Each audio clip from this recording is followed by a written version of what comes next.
Bienvenidos a su programa Hombres Inquebrantables, este podcast. Y pues aquí de nuevo retomando la lectura, pues seguimos con el libro. Podemos confiar en Dios en medio de nuestras pruebas. Y pues vamos a darle con el capítulo 4. Quiero pronto poderles también tener unos videos que estoy preparando acerca de pues una palabra y una prédica, y pues tenérselo lo más pronto disponible, pero pues estamos en ello, eh, tomando ahí notas y ideas y todo. Entonces vamos a ir con el libro, y quiero que tomes atención, que tomes notas, que escuches. Yo sé que a veces que me veas aquí leyendo, pues a lo mejor puede ser algo, no sé, a lo mejor no tan así energético, ¿no? Pero pues es parte de la intención, ¿no? O sea, leer lo que dice el autor, tenértelo exactamente como él lo dice, y no estar parafraseando ni darte un resumen, sino simplemente leerte, compartirte lo que dice el libro completamente, porque pues no todos tenemos el tiempo de leer, ¿no? Si vas a ir manejando, si vas, tienes un rato libre y quieres escuchar el video, pues ahí lo tomas. Entonces, el capítulo 4 de este libro dice: podemos confiar en Dios en medio de nuestras pruebas. Este capítulo dice exactamente lo que dice la pregunta, ¿no? Pero afirmando. Y dice así, empecemos. Es posible que en estos momentos usted ya esté decidiendo. Ciertamente, Dios espera mucho de nosotros en nuestras pruebas. Así es, pero no hay nada que Él espere de nosotros, que ya no nos haya dado el poder necesario para que lo logremos. Y lo mejor de todo es que podemos confiar en que Él nos va a ayudar a pasar esas pruebas. Algunas veces solo necesitamos la motivación apropiada para mantenernos firmes y triunfar sobre ellas. Hablando de la motivación apropiada, oí hablar de un hombre que se dirigía a pie hacia su casa en una noche fría y lluviosa. Estaba tan cansado y tenía tanto frío que decidió tomar un atajo, atravesando el cementerio del pueblo. Lamentablemente no vio una tumba que había sido abierta y se cayó cuán largo era en aquel hoyo. Entró en pánico y comenzó a tratar de subir por las paredes de la tumba al mismo tiempo que gritaba pidiendo ayuda. Pero después de un rato comprendió que no había nadie cerca y que no podía salir solo. Estaba tan cansado que se acomodó en un rincón de aquella oscura tumba y se quedó dormido. Resultó que otro hombre también estaba atravesando el cementerio en las altas horas de la madrugada. También cayó en la tumba abierta y, como el primer hombre, comenzó a gritar pidiendo ayuda, a tratar de salir. Sus gritos despertaron al primer hombre, que estaba escondido y no se veía en medio de la oscuridad. Entonces el primer hombre le puso una mano fría y húmeda en el hombro al segundo y le dijo: olvídalo, hermano, nunca vas a salir de aquí. Yo llevo horas tratando de salir. El segundo hombre salió disparado de la tumba.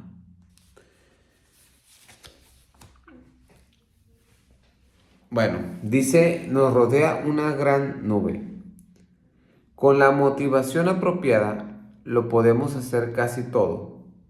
Los destinatarios de la epístola a los hebreos necesitaban esa motivación apropiada en medio de sus pruebas. Y por eso el autor recorrió la galería divina de la fe en el capítulo 11 y les señaló algunos ejemplos de personajes del Antiguo Testamento que triunfaron en sus pruebas con la ayuda de Dios. Después de esto, el autor regresa con sus mejores palabras de aliento, motivación y advertencia en Hebreos 12, del 1 al 3. Por tanto, nosotros también, teniendo en derredor nuestro tan grande nube de testigos, despojémonos de todo peso y del pecado que nos asedia, y corramos con paciencia la carrera que tenemos por delante, puesto los ojos en Jesús, el autor y consumador de la fe, el cual por el gozo puesto delante de él sufrió la cruz, menospreciando el oprobio, y se sentó a la diestra del trono de Dios. Considerar aquel que sufrió tal contradicción de pecados contra sí mismo, para que vuestro ánimo no se canse hasta desmayar. La idea central de Hebreos 12:1 es que si Dios pudo mantener sus ojos fijos en Abraham cuando dejó todo el mundo conocido para trasladarse a una tierra extraña y allí vivir en tiendas, entonces tampoco va a perdernos de vista a nosotros. Si Dios pudo sostener a Moisés cuando dejó los placeres y las riquezas de Egipto por la vida de un humilde pastor, entonces también nos puede sostener a nosotros. Usted y yo no estamos aquí solos. Los hombres y las mujeres de Dios han estado viviendo por fe bajo las circunstancias más penosas. Y como Jesús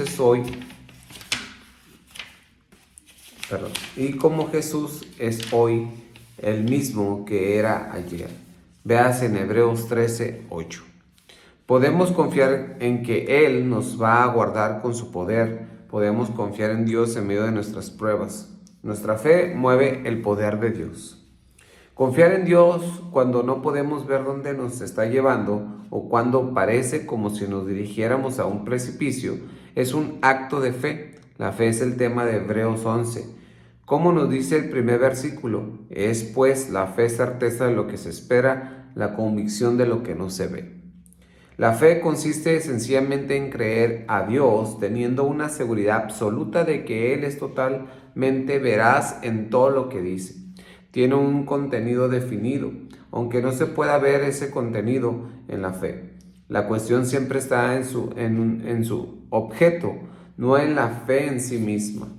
Dios nos llama a tener fe en un objeto que es lo suficientemente grande y digno para merecer nuestra confianza, Él mismo y sus promesas. Hay algunas cosas que no son dignas de nuestra confianza. Para mi esposa, los aviones pequeños caen dentro de esta categoría. En una ocasión yo tenía que hablar en un lugar que era difícil de alcanzar en un avión de las líneas comerciales. Por eso, nuestro anfitrión nos dijo que nos iban a enviar un avión privado de 4 plazas para que nos recogiera a mi esposa y a mí. Pero ella no aceptó el trato. De ninguna manera vas a lograr que me meta en un avioncito como ese. Yo no voy. Yo traté de convencerla, pero ella no estaba dispuesta a abordar ese avión. Entonces usé mi enfoque de predicador y le dije, lo que pasa es que no tienes suficiente fe. Muchos cristianos hablan el lenguaje de la fe, pero no caminan en ella. Pero ella me respondió, lo que pasa es que tú no tienes suficiente avión. Arreglamos las cosas de manera que pudiéramos viajar en una aerolínea comercial y mi esposa me acompañó. Yo le dije, ya veo que tu fe ha crecido. Eso es porque tu avión también creció. La razón por la que muchos de nosotros tenemos una fe pequeña, sobre todo cuando estamos pasando por pruebas, es que tenemos un Dios pequeño. Por eso la doctrina que es más importante que comprenda un cristiano es la doctrina acerca de Dios, porque nuestro concepto de Él es el que va a determinar el tamaño de nuestra fe. La fe consiste en estar persuadido de que Dios siempre dice la verdad, así que cuando Él dice, no te desampararé ni te dejaré, Hebreos 13:5, podemos sentir tan segura esa promesa como si fuera dinero en el banco. Dicho sea de paso, no es coincidencia que este versículo aparezca al final de Hebreos. El autor había estado diciendo, no le vuelvan la espalda a Cristo para alejarse de Él. Y ahora concluye diciendo, pueden salir adelante, porque Dios nunca les va a volver la espalda para alejarse de ustedes. Dios nunca le pide a nadie que actúe a partir de eso que se suele llamar fe ciega. El mensaje de Hebreos 11 es que muchas personas le tomaron la palabra a Dios y triunfaron, incluso cuando las cosas eran más difíciles. Los hebreos de Los héroes de Hebreos 11 nos pueden decir a nosotros: hemos estado donde ustedes van, hemos peleado y ganado la batalla, y esto les podemos decir, que Dios es fiel. ¿Cómo mantenerse centrado en Cristo? Es estupendo que alguien nos diga que nosotros también podemos triunfar. Sin embargo, no se pierda lo básico en Hebreos 11 y 12. Tenemos que mantener los ojos fijos en Jesús, no en la gente que ha ido por delante de nosotros. A ellos los miramos, pero nos centramos en Jesús. Lo cierto es que son demasiados los cristianos que están más dispuestos a poner su fe en otro ser humano que en Dios. Confiamos en los médicos, los farmacéuticos y toda clase de gente cuando nos dicen que eso que nos están dando nos va a hacer bien. Ni siquiera podemos leer la receta que nos da nuestro médico, pero tomamos la decisión de fe de tomarnos esa medicina sobre la cual no sabemos nada. Muchos cristianos hablan el lenguaje de la fe, pero no caminan en ella. Y como vimos antes, sin fe es imposible agradar a Dios. Hebreos 11:6. Esto me recuerda a una comunidad campesina que estaba pasando por una sequía tan grande que los agricultores estaban en peligro de perder sus cosechas. La situación era tan mala que los pastores convocaron a una reunión especial de oración para pedir lluvia. Todos llegaron a la reunión con sus Biblias y oraron durante 2 horas pidiendo la lluvia, pero no sucedió nada, así que todos se fueron a sus casas. Es decir, todos menos un joven que había al fondo de la iglesia. Este salió, miró hacia arriba y dijo: Señor, necesitamos lluvia. Estamos en una crisis y tú nos prometiste que atenderías todas nuestras necesidades, así que estamos esperando que llueva. Pronto comenzaron a formarse las nubes de lluvia y al cabo de poco tiempo empezó a llover. El joven dibujó una amplia sonrisa en su rostro y sacó el paraguas que había traído a la reunión de oración. Lo abrió y se marchó a su casa. Los otros decían que creían en Dios, pero aquel joven actuó como aquel que cree realmente en Él. Si usted se siente como si estuviera pasando por una sequía en medio de una prueba, ¿ha acudido a Dios con el paraguas en la mano, listo para oír hablar al cielo? Si estamos llevando una vida carente de fe, estamos disgustando a Dios, que se siente molesto con nosotros cuando no confiamos en Él, porque nada puede ocupar el lugar de la fe. Estamos rodeados por una nube de testigos que dan fe del hecho de que Dios está diciendo la verdad cuando promete llevarnos de la mano. Cualquiera que sea la situación a la que nos enfrentamos, usted puede triunfar en la batalla o la crisis en la que se encuentra ahora mismo. Porque puede confiar en Dios en medio de ella. Y tiene una gran nube de testigos del pasado que le recuerda que usted sirve al mismo Dios inmutable y eternamente fiel. Tenemos que entrar en la carrera. Es estupendo sentarse en las gradas para vitorear a los que están ganando el juego, pero no basta. Tenemos que entrar nosotros mismos en el juego o correr nuestra propia carrera, para usar la imagen de Hebreos 12:1. Tampoco podemos correr como a nosotros nos parezca. Mire las indicaciones que nos da la Biblia.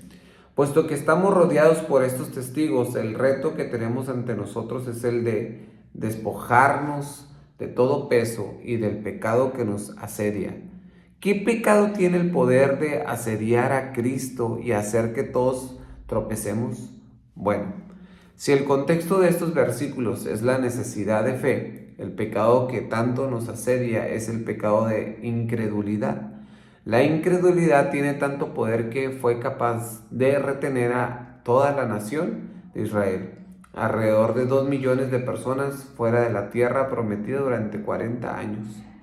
Moisés le había entregado a Israel el mensaje divino de liberación y salvación en Egipto, y el pueblo vio cómo el milagroso poder de Dios los sacaba de la dura prueba de la esclavitud. Pero cuando llegó el momento de cruzar la frontera para entrar a la tierra prometida, el pueblo se echó atrás. ¿Qué había salido mal? El libro de Hebreos nos dice: porque el escritor estaba tratando de impedir que aquellos creyentes cometían el mismo pecado de incredulidad al echarse atrás en lugar de seguir a Dios. Según Hebreos 4:2, la palabra de Dios que escucharon los israelitas no les aprovechó por no ir acompañada de fe en los que lo oyeron. Necesitamos la combinación correcta. Una versión traduce que la palabra no estaba mezclada con fe. Se pueden meter en cemento las bases de un columpio para niños o de una canasta de baloncesto o cualquier cosa que uno quiera, pero hay que mezclar ese cemento con agua para hacer hormigón. Si usted se encuentra en una situación y necesita un ancla para su alma, lo que necesita es combinar la verdad de Dios con su fe. Es decir, necesita actuar seguro de que Dios le proporcionará la fortaleza necesaria para soportar su prueba.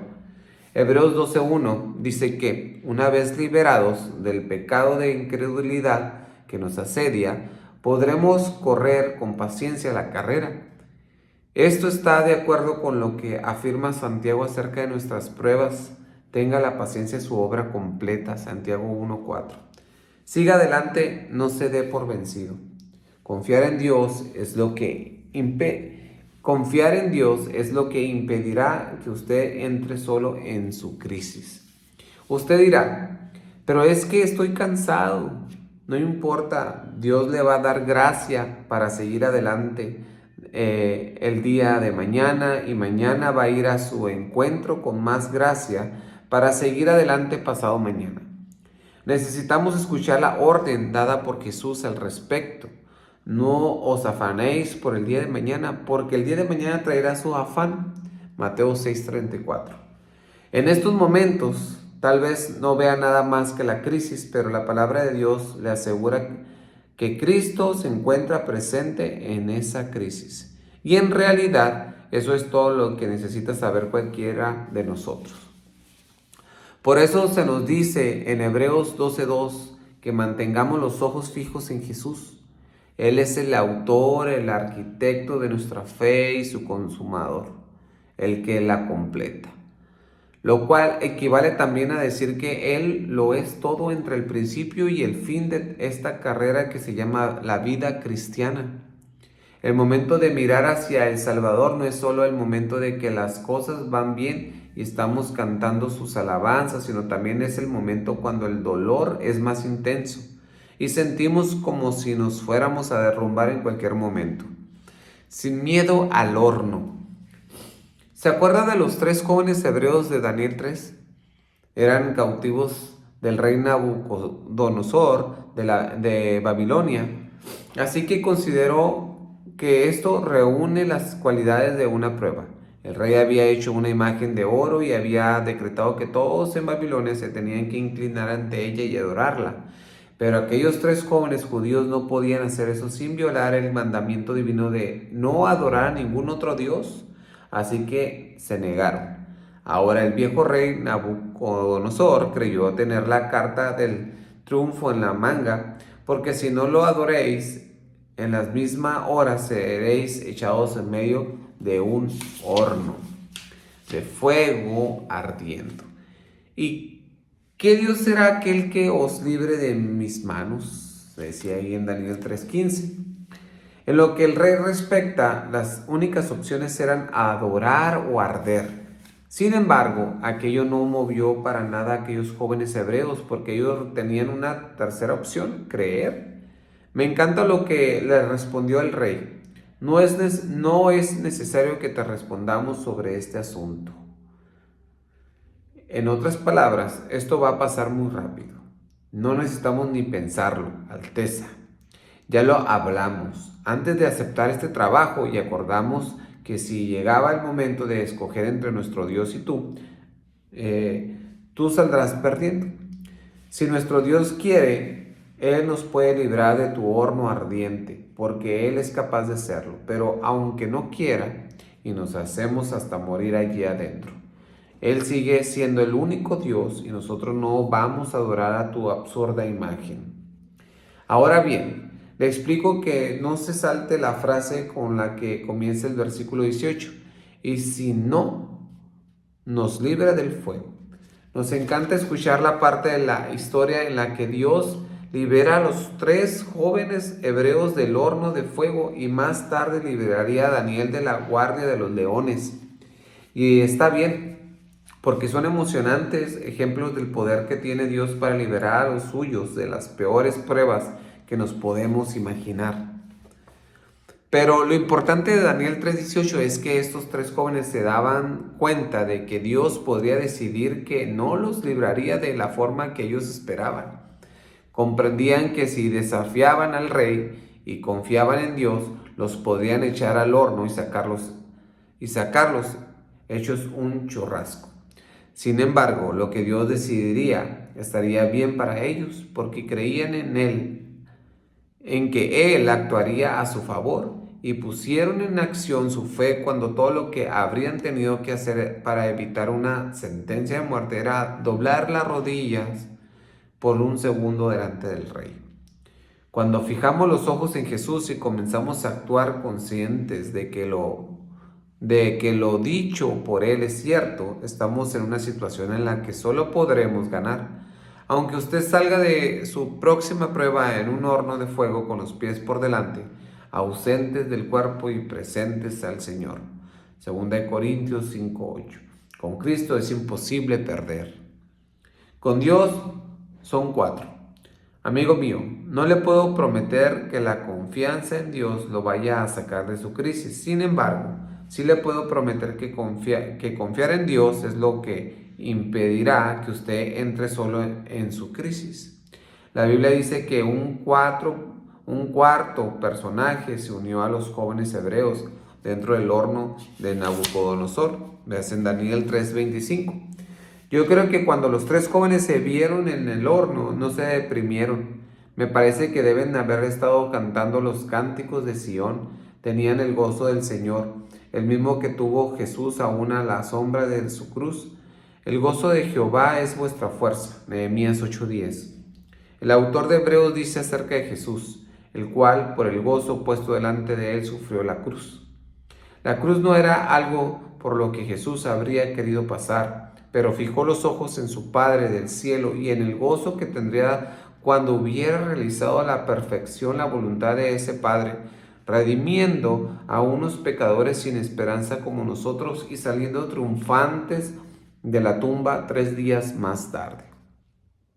Hebreos 12:2 dice que Jesús, después de soportar la cruz, se sentó a la diestra del trono de Dios.